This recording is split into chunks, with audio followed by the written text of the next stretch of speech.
단계를 갖다가 확장을 하는 거죠. 중학교에서 시작된 모의가 그 다음 단계는 최남선의 조선강문 인사들하고 공유하게 되고 또 그 다음 단계로 천도교 인사들과 공유하게 되고 그러면서 이제 3.1운동이 서울에서 본격적으로 이제 시작이 되는 거죠. 그 단계에서 처음에는 이 중학교 인사들과 천도교 인사들만 연대해가지고 이제 3.1운동을 모색을 했는데 이것이 만약에 그렇게 이루어진다면 전국화된 사건으로는 이제 번져나갈 수가 없는 거죠. 그러다 보니까 3.1운동을 이 기독교계까지도 이제 확대를 시켜가지고 전국적으로 이제 확대하는 문제. 이 문제가 이제 이 모의 단계에 가담했던 인사들 사이에 자연스럽게 이제 그런 문제가 불거져 나온 겁니다. 그때 가장 주도적으로 그 문제를 해결한 것이 이제 육당이죠. 육당이 남강 이승훈 선생하고 친분이 이제 깊었기 때문에 그런 친분을 이용해서 기독교 세력을 이제 끌어들여가지고 기독교 세력의 전폭적인 지원을 받아서 천도교와 기독교가 연합해서 이제 운동을 함으로써 3.1운동 자체를 이제 전국화된 운동으로 이끌어낸다. 이런 이제 구상이 이루어졌고 그 구상에 이르는 과정 속에서 원래 이제 육당성이 가장 적극적인 이제 기여를 한 겁니다.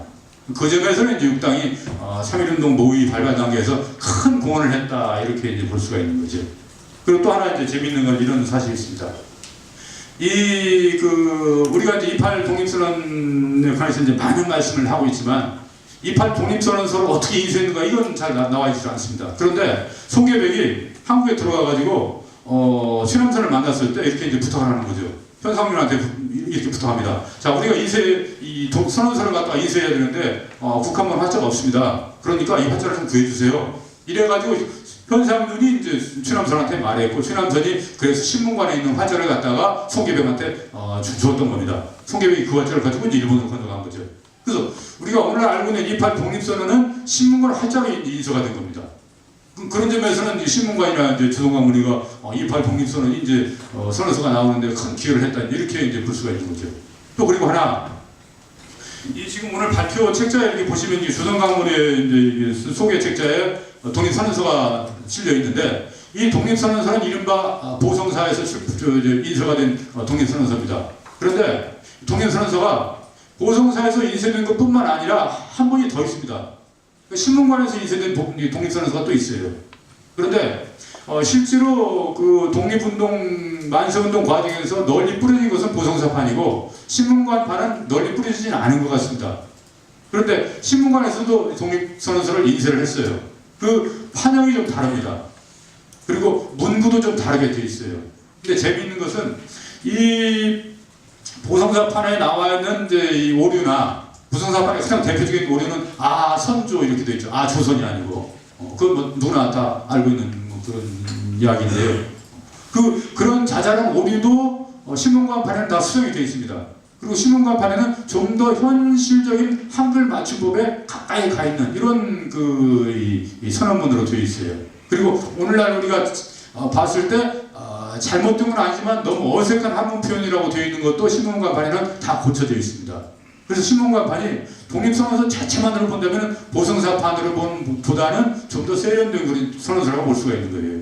그런데 정작 이제 태화원에서 낭독이 되고 파고다와 공원에서 이제 낭독이 되고 서울 장안에 뿌려지고 전국 각지에 이제 배포가 된 선언서는 보성사판 오늘날 이 선언서가 되는 겁니다. 그런데 이 신문관판 선언서를 인쇄하는 가운데 그때 가장 기여를 한 분이 최성우라는 분이었어요. 근데 저는 이 최성우라는 분이 상당히 재밌는 분이라고 생각하는데 이분은 단순한 인쇄공이 아니었습니다. 전문적인 인쇄 교열 가라고 이제 볼 수가 있는 그런 인물이었어요. 상당히 내국적인 성향이 강한 그런 사람이었습니다. 이 신문관이 1907년에 만들어졌을 때 그때부터 들어가서 인쇄공을 했는데 이분이 신문관에서 나온 모든 책에 이제 교열 교정까지 다 봤던 거죠. 제가 나중에 이제 이분이 한시를 이렇게 지은 걸 보니까 아주 능숙하게 잘 지었더라고요. 단연간 한학을 수련하지 않으면 그런 한시를 지을 수가 없습니다. 이분이 한문 실력이 대단한 그런 인물이었어요. 전통적인 학문을 상당히 이수한 그런 인물이죠. 근데 이 신성우라는 분이 이런 신념을 가지고 있더라고요. 나는 한문에 대한 교정보다 우리 국한문에 대한 교정에 대해서 더욱더 애정을 가지고 있다. 이렇게 이야기를 했어요. 1920년대 후반에 이분은 중일부 교육부장까지 이제 지내고 이런 활동을 하셨는데 1919년 당시에 독립운동단체의 이 모금 그 전단지를 갖다가 자기가 주도해가지고 신문관에서 인쇄도 하고 말이죠. 이래가지고 일제에게 이제 체포가 된 이력이 있는 그런 그 인물이기도 합니다. 이 최성우라는 분이 육당의 지시를 받았는지 안 받았는지는 모르겠는데 이 신문관에서 이 독립선언서를 인쇄를 했어요. 그래가지고 이제 그것이 오늘날 남아 있는 겁니다. 그 흔적이에요. 이런 여러 가지 측면이 이제 주성광문의 이제 가담 인사들이 그 3.1운동에도 일정 부분 이제 관여를 했다. 이렇게 이제 볼 수가 있는 거죠. 그리고 마지막에 한 가지만 더 말씀드리겠습니다. 그럼 육당이 왜 독립선언서에 사인을 하지 않느냐, 서명하지 않느냐, 거기에 대해서 이제 논란이 많은 문제인데, 현상윤 선생의 기록에는 이렇게 되어 있습니다.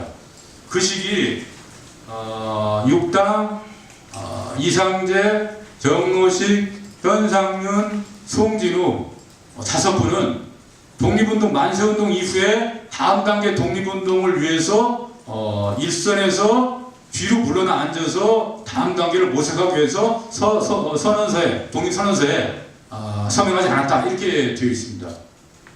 그런 이야기를 현상윤 선생이 2번이나 회고를 하고 있더라고요. 그 회고가 상당히 리얼합니다. 저는 그래서 그걸 보고 거짓말은 아닐 것이다 이렇게 생각하고 있거든요. 이 이상재 선생의 경우에도 그게 딱 그의 행적을 이렇게 훑어보면 그 얘기가 딱 맞아 들어갑니다. 송진우 선생도 그래요. 근데 송진우나 현상윤도 일제에게 이제 고등법원에서 예심 단계에서 신문을 받을 때 이렇게 보니까 송진우 선생은 이렇게 얘기를 했습니다. 나는 중앙학교를 맡고 있는 이런 인물이기 때문에 바로 학교의 입장을 고려해서 내가 사인할 수 없습니다. 내가 그리고 납병이 있기 때문에 바로 사인을 못합니다. 이렇게 이야기를 했어요. 현상윤의 경우에는 자기가 독립운동을 했다는 것을 아주 완강하게 부인을 합니다. 그런데 그 현상윤의 그런 부인에 대해서 최린이나 최남선은 현상윤을 감싸주면서 이제 현상윤을 구하려고 하더라고요. 근데 왜 이제 그런 문제가 벌어졌나 이렇게 생각을 해보니까 현상윤 선생이 이 28년동 독립선언서 관련해서 깊이 연관이 되어 있기 때문에 현상윤이 깊이 취조를 받는다면 동경유 학생들이 고구마 그 줄기 캐 나오듯이 그냥 줄줄이 그냥 체포가 될 이런 그 위험성이 있는 겁니다. 그 현상윤이 최남선이 현상윤을 보호하니까 그 바로 뒤이어서 그 재판관의 신문을 받는 최빈도 적극적으로 현상윤을 보호하는 이런 이제 모습을 보여주고 있어요. 그러면서 현상윤 자신도 현상윤 선언서에 자기가 독립운동을 하지 않기 위해서 사인하지 않았다 이렇게 이야기를 하면서 이분들이 자기들이 이제 현실적인 개인적인 여러 가지 필요성 때문에 사인하지 않았다 이렇게 이야기하고 있습니다. 그 시기 이제 물론 육당 선생은 내가 학자로서 정신하려고 하는 그런 생각이 있었고 또 집안에서 사업을 하고 있기 때문에 선언서에 서명을 할 수는 없었다 이렇게 이야기를 법원에서 이야기를 했습니다. 그러나 현상윤 선생의 기록을 본다면은 아까 제가 말씀드린 그 5분은 독립운동 2선에서 다음 단계 독립운동을 이제 모색하기 위해서 이제 선언서에 서명을 하지 않았다 이렇게 이제 볼 수가 있는 거죠. 그런 점에서는 지금 이제 육당의 행적에 대해서도 논란이 되고 있는 그 한 가지 점에 대해서는 학문적으로 상당히 이제 대변 내지는 이제 반박을 할 수 있겠구나 이렇게 생각을 하고 있습니다. 제가 지금 많이 시간을 좀 잡아먹어서 뭐 깊이 말씀을 드릴 수가 없겠습니다. 제 발표는 이상으로 마치겠습니다. 고맙습니다.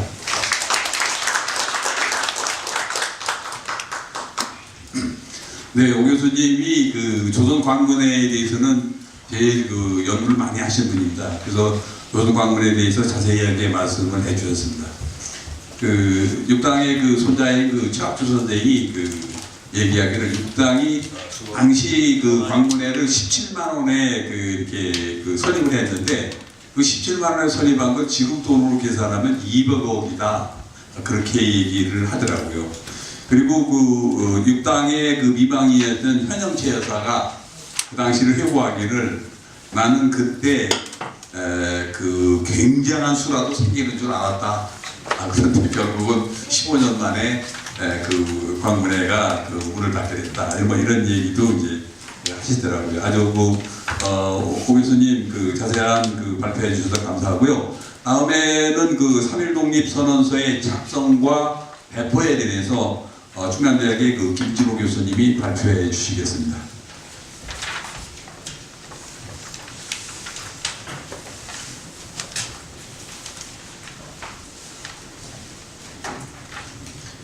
안녕하십니까. 중앙대학교 김진호입니다. 반갑습니다.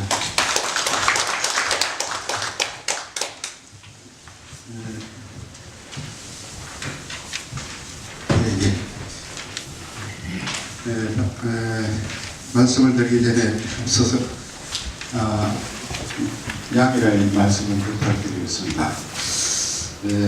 제가 요사이 좀 일이 많이 바빠가지고 우리 이상님께서 연락을 받고 고사를 한 두서너 번 고사를 했습니다.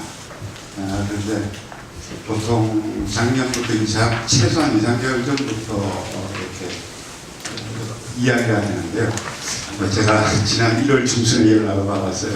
그래서 이거를 초고를 작성을 해서 이제 정리를 하는 중에 편집의 데드라인이 걸려가지고 자료를 정리하기 위해서 모아놓은 자료를 그대로 실어놨습니다. 물론 체제는 좀 거쳤습니다만서 그래서 미리 양해 말씀을 좀 부탁드리고 앉아서 말씀드리겠습니다.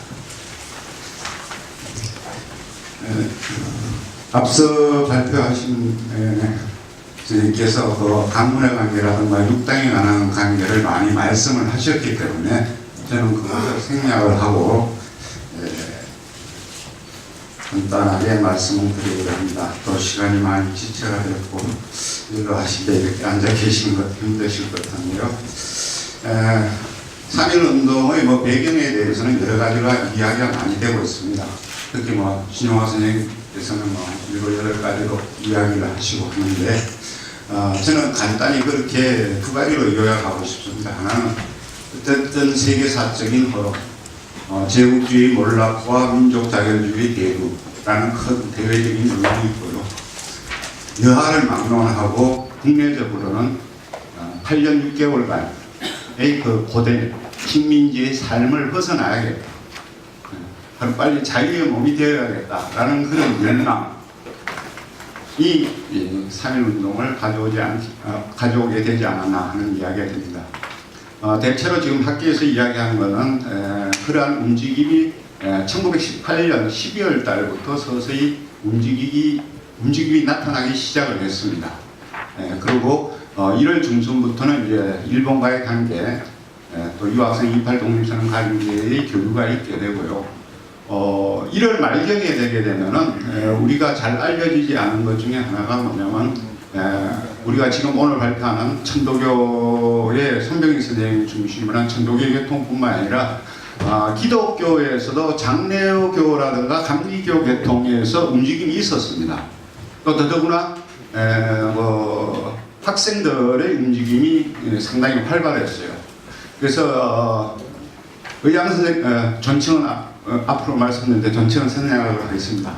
의학이 1월 20일경하고 26, 7일경에 두 번에 걸쳐서 천도교인들 간의 모임이 있게 됩니다. 최린 선생이라든가 하는 최린과의 모임이 있게 되는데 그 1월 25일, 26일 날 그 모임에서 3.1운동에 대한 3.1운동은 아닙니다만서도 독립선언 청원에 관한 대강이 사실은 1월 5일, 6일 사이에 결정이 됩니다.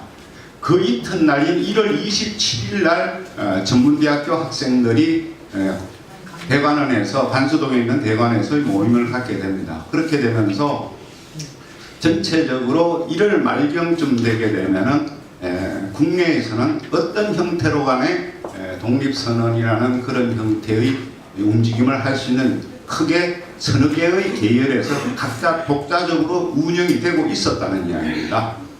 그것이 이제 결정적인 것이 이제 2월 초순에 최남성과 최린과 만남에서부터 이제 시작이 되는 겁니다. 그렇게 되면서 이제 역할 분담이 이루어지고 그런 과정에서 이제 기독교 계통은 아까 오 선생님께서 말씀하셨듯이 육당이 그걸 맡으면서 2월 8, 9일 2월 상수입니다. 상수원에 정주에 있는 이성훈 선생 이인환을 불러들이게 됩니다. 그렇게 되면서 2월 11일 날 오게 되고 2월 11일 날 올라와서 육당 선생을 만나지도 못하고 최린을 만나지도 못하고 현상윤을 만나게 됩니다. 이성훈 선생이 현상윤을 만나서 세력 휴학을 요청을 하고 2월 11일 날 올라와서 2월 12일 날 그 이튿날 당장 선천으로 내려갑니다. 그래서 그 선천에 가서 이제 기독교인들을 만나고 2월 14일 날 평양의 기월병원으로 가게 되죠. 거기서 이제 길선주라든가 이런 평양도, 그러니까 2월 12일 날 선천, 2월 14일 날 평양에서 저쪽 관서 지방에 있는 그 장로교 계통들의 그 교직단을 포섭을 하게 됩니다. 그러면서 이제 2월 17일 날 이제 다시 이성훈이가 재상경을 하면서 이제 본격적으로 함태영을 이제 중간에 매체로 해서 기독교 천도교하고 접합을 하게 됩니다. 그런 과정에서 이제 이성훈이가 이제 서울에 와서 오하영과 같은 감리교 교통을 처음 만나게 됩니다. 그 2월 17일이에요. 그래서 그 전에는 장로교하고 감리교하고 각각 따로따로 독자적인 운동을 하고 있었어요. 그것이 이제 결합이 된 겁니다. 그러고 나서 이제 이쪽 체린하고의 육당하고 처음 만남이 2월 20일입니다. 그래서 이성훈이가 육당을 만나고 육당하고 같이 처음으로 체린을 만난 것이 2월 20일경이에요. 그때 2월 20일경을 전후로 해서 이제 독립청원을 할 거냐, 독립선언을 할 거냐, 또 각자 할 거냐, 합동을 할 거냐 논란을 가지고 논쟁을 벌이게 됩니다. 그렇게 되면서 이제 장로교회 통해서 기독교도 흡수하고, 그런 과정에서 2월 24일 날 최종적으로 천도교하고 기독교, 즉 감로교, 장로교가 같이 합친 결정을 하겠다라는 결정이 이루어지고, 그 사이에 이제 YMCA 박희도 하고 세브란스 병원에 사모님했던 가면서 잠깐 생각이 나는데 유명한 마지막까지 있었던 분이 지금 이갑성 박희도하고 이갑성이 주도해가지고 이제 1월 27일 날 대관에는 있던 전문대학교 학생들, 전문학교 학생들을 끌어들이고 그 전문학교 학생들이 선정한 중등학교, 고등보통학교 학생들을 이제 흡수를 하면서 그들도 2월 20일 중순에 가게 되면은 독립선언하고 기독교, 천도교 연합에 같이 동료를 하고, 그 대신 조건이 하나 있었습니다. 뭐냐면 이후에 독립운동은 우리가 하겠다. 우리는 독자적으로 독립운동하겠다. 이번에는 처음은 기독교, 천도교 합동에 참여를 하겠지만 나중에는 다시 독자적으로 학생들이 독립운동을 하겠다 했는데, 그것이 바로 3월 5일 날 남대문 프레스의 독립만세운동이 되게 됩니다. 이렇게 해서 연합이 승립이 되는데, 이제 문제가 되는 것이 독립선언이 문제가 되죠. 독립선언서의 작성 과정인데요. 그 작성 과정에서 뭐 대원칙은 이미 다 언급이 돼 있던 거고요. 그래서 아까 말씀드린 1월 25일, 26일 날 그 권동진이라든가 최림이라든가 오세창이라든가 그다음에 의양 선생이 모여서 했던 그 회합에서 대강이 결정이 됩니다. 그리고 그것을 바탕으로 해서 최린이 독립선언에 담을 3대 원칙을 뭐 대중화, 일원화, 비폭력 문제를 제시를 하고, 조사한 그 대표적인 명분이 학자입니다. 학자로서의 양심이 있고 나는 학자의 길을 걷겠다. 그래서 독립운동의 선두에 나서지 않겠다라는 의사를 강력히 표시를 하고, 그 대신 최린이 상당히 많은 부탁을 하고, 그러니까 육당이 최린 보고 당신이 좀 하면 어떠냐라고 이야기를 했습니다. 그럴 때 최린도 자기도 상당히 공사다망하고 바쁜 일이 있어서 지금 그를 붓을 들 수가 없다. 그랬던 어쨌든 당신이 육당 보고 당신이 맡아줘야겠다라는 이야기를 했습니다.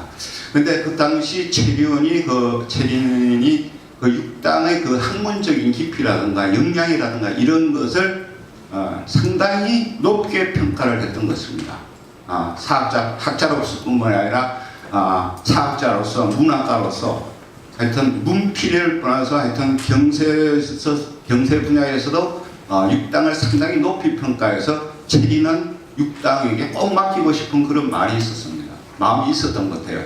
근데 이제 한용운 이야기는 여기서 생략을 하겠습니다. 논란이 많기 때문에. 그리고 좀 논리가 많이 비약되었기 때문에. 그래서 육당이 두 번째 모임에서, 그래서 최린하고 송진우하고 육당 선생하고 만날 때 두 번에 2월 하순경에 2월 초순에 두 번에 걸쳐서 이제 모임을 갖게 됩니다. 그래서 두 번째 모임 때 내가 하겠다.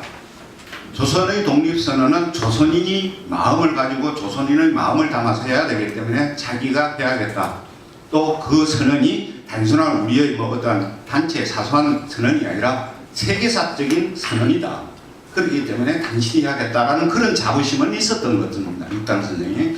그래서 육당이 두 번째 회합에서 하겠다라고 통보를 하게 되고 작성을 하게 됩니다. 근데 이 작성이 그 무감비망록을 통해서 이현희 선생님께서 2월 11일쯤에서 독립선언서가 완성이 됐다라는 이야기를 하고, 그래서 그걸 바탕으로 해서 2월 16일 날 의양 선생이라든가 천도교 계통의 승인을 받아서 2월 16일 날 승인을 받고 2월 20일 날 인쇄를 했다. 1차적으로 인쇄를 했고, 또 그 이후에 다시 인쇄를 해서 1차에 2만 1000부, 나중에 더 추가로 해서 3만 5천 부를 인쇄를 했다라는 것을 이제 이현희 전 교수님이 이제 이현희가 주장을 하게 되는데, 여기에 대해서는 이제 논란이 있습니다. 육당의 글을 보게 되면은 2월 중순까지는 자기가 붓을 들 수가 없었다. 바빠서. 그리고 신문간에 그 왕래하는 사람들도 많았고, 또 1월 말경부터 모임이 있음으로 인해서 그걸로 인해서 일제히 순사의 그런 정보망에 정보에 들어갈 수도 있다라는 것에서 상당히 나름대로 걱정을 하면서 안전하게 집필을 할 수 있는 방법을 일본의 감시를 피하는 건데, 그 일본의 감시를 피하는 것에 가장 좋은 것이 누구냐? 바로 아까 조선 강문회 때 나왔던 임규 선생, 임규에 대한 이야기가 나왔습니다. 그 임규의 일본인 처가 있었습니다. 그 일본인 처가 소택이었는데, 그 사람이 젊었을 때부터 신문관을 왕래를 했어요. 그리고 또 육당이 그 여인을 신문사에 추천을 해서 신문사에 취직까지 시켜줬어요. 근데 그 여인이 을지로 3가에 살았습니다. 이쪽에 을지로 3가 요 가까운 데 있었는데, 정확한 위치는 비정이 안 됩니다만, 그래서 그 여인의 집을 택하게 됩니다. 원래 이제 첫 번째 혼인을 했고요. 실패를 했는데 아들은 하나 있었습니다. 그래서 아들 하나하고 그 여인이 을지로 3가에 살았었는데, 그 부인의 집을 일본인이니까, 그리고 그분이 이제 일본의 독립선언서 청원서를 제출하러 갔던 임규의 부인이었어요. 그래서 모든 면에서 보안상 일본의 감시도 피할 수 있는 것이 그 집이었다라고 해서 그 집에 들어가게 됩니다. 그렇기 때문에 2월 10일 날 독립선언서와 독립 관련된 서류를 완성했다는 것은 논리적으로 맞지를 않고요. 또 2월 20일 날 인쇄를 하기 시작을 해서 3만 1000부를 했다고 그러는데, 일반적으로 재판 기록이라든가 천도교 계통의 기록을 보면 아까도 말씀드린 2월 26일 날 승인을 받거든요. 근데 그 당시 체계상, 종교상, 윤리상 아무리 육당과 체린과의 관계가 긴밀하고 하더라도 그 우성등의 리더들의 승인을 받지 않고 인쇄를 들어간다는 것은 사실상 불가능한 일이거든요. 물론 그 당시 특수한 상황, 이 언제 어떻게 될지 모르지만, 언제 터질지도 모르고 언제 체포가 될지도 모르는 그런 긴박한 상황에서 만일에 대비해서 나중에 어떻게 될지 모르니까 지금 일단 글을 썼으니까 그걸 인쇄를 미리 좀 해주자라는 그런 미략은 있었는지 모르지만, 그건 지금 우리가 좀 추측을 해보는 거고요. 그래서 그러한 여러 가지 여건을 보면은 2월 22일 날 인쇄가 시작했다는 것은 논리적으로 맞지는 않는 것 같아요, 제 생각에요. 그래서 20일경에 일부 2만 몇 부를 하고 나중에 10,000부를 했다는 3만 5천 부의 논리는 좀 피하된 것 같고요. 그런데 한 가지 또 중요한 사실이 있습니다. 오늘 처음으로 제가 발표를 해드리는데요. 원래 지금까지 알려진 것은 개성의 독립선언서를 전달한 것은 오하영입니다. 그 오하영의 동생인 오원영이가 전달을 하게 되는데, 누구한테 전해준가? 강조원 목사한테 전화해 달라고 오하영이가 자기 동생 오원영이를 시켜서 박희도한테 100불을 받아가지고 전합니다. 그리고 그걸 가져가서 이제 강조원한테 가져갔는데, 강조원이 신공양한테 배포를 하라고 그러는데 신공양이 죄송합니다. 신공양이 그 배포자를 찾으니까 못 찾았어요. 그래가지고 이제 어윤이가 자기가 배포를 하겠다. 여학생이 그 기숙사에 있는데 배포를 하겠다고 받아가지고 신광민이라는 그 같은 동료하고 해서 배포를 했다는 것이 일반적으로 3.1운동과 관련된 의양 선생이라는 모든 사람의 판결문이나 김영기를 포함한 병합재판이 210명에 대한 판결문, 예심, 조선 모든 것을 다 봐도 다 그렇게 되어 있습니다. 근데 딱 하나의 판결문이 문제가 되는 판결문이 하나 있습니다. 뭐냐면 바로 어윤희에 대한 판결문입니다. 그 어윤희가 판결문에 보면 어떻게 나오는가 하면 2월 26일 날 자기가 기숙사에 성서학원 기숙사에 있는데 그 기숙사에서 알지 못하는 어떤 사람한테 2,000부의 독립선언서를 받았다. 그리고 그 독립선언서를 3월 1일 날 배포를 했다는 것이 어윤희의 판결문에 나와 있습니다. 그러면 우리가 일반적으로 지금까지 알고 있는 것은 2월 26일 날 승인을 받고 2월 27일 날 밤에 인쇄를 해서 2월 28일 날 이종일한테 넘겨준 것이 우리가 일반적인 정론이거든요. 그런데 이제 이현희 선생님이나 주장하는 무관비망록에 나오는 2월 20일 인쇄, 그 다음에 27일 날 마지막 추가 인쇄, 이것이 논리가 들어맞을 수 있는 유일한 근거가 그 어윤희의 판결문입니다. 근데 4월달 판결문이거든요. 근데 일본의 판결문이 그렇게 날짜라든가 어떤 수치에 대해서 그렇게 불분명하게 그 기록을 해서 써놓지는 않습니다. 관례적으로. 어윤희 판결문만 그렇게 했다라고 하면 할 말은 없습니다. 일반적으로 그렇지는 않기 때문에 지금 35,000부를 인쇄하고 2월 20일경에 보성사에서 독립선언서를 인쇄했다는 근거로 삼을 수 있는 것은 무관비망록 하나뿐인데 그것을 증명을 할 수 있는 유일한 판결문이 어윤희의 판결문입니다. 네. 그래서 그 판결문이 하나 있고요. 그래서 그밖에 지금 없습니다. 현재까지 제가 알고 있는 범위에서. 그래서 이후에 더 자료가 보완돼야만 35,000부에 대한 주장이 설득력이 있을 거고요. 그것이 더 이상 보완되지 않는 한 기존의 21,000부의 배부가 기본적인 점수로 우리가 일단 받아들이고 예외적으로 이런 주장이 있고 그 예외적인 이런 주장의 하나의 판결문이 어윤희의 판결문이다 라는 정도만 오늘 이렇게 참석하셔서 어려운 거론을 해주셨는데 그거 하나만이라도 인지해 가져가시면 상당히 도움이 되지 않겠나 생각이 듭니다. 이렇게 인쇄된 독립선언서는 대체로 정설로만 앞으로 말씀드리겠습니다. 2월 27일 날 인쇄를 해서 2월 28일부터 이종일이 배포를 하게 됩니다. 그 배포한 게 아무렇게 배포한 게 아니고요. 사전에 다 계획을 짜가지고 비표라는 것이 있습니다. 그 비표라는 걸 가지고 오게 되면 이렇게 이종일과 이종일의 손녀입니다. 딸이 아니고요. 손녀가 그것을 배포를 하게 됩니다. 그래서 크게 이제 우리가 계열별로 천도교 계열하고 기독교 계열로 이렇게 나누어서 배포를 했다라고 이야기합니다. 쪽에 제가 표로 제시해 놓은 것이 바로 이제 대표적인 계열별인데 천도교는 이제 이종일에 의해서 이제 인종익이라는 분한테 2,000배가 된답니다. 그 인종익이 어디로 가는가? 전주를 가고요. 그 다음에 정주에서 2,000부 중에서 1,700부를 주고 300부를 가지고 어디로 온가? 청주로 오게 됩니다. 근데 청주로 오다가 일본 승사의 이행을 받아요. 그래서 청주 교구청에 들어가서 오면수 교구장한테 전하다가 체포가 됩니다. 붙들리는데 그 당시 일본이 입수한 것이 얼마나 286매입니다.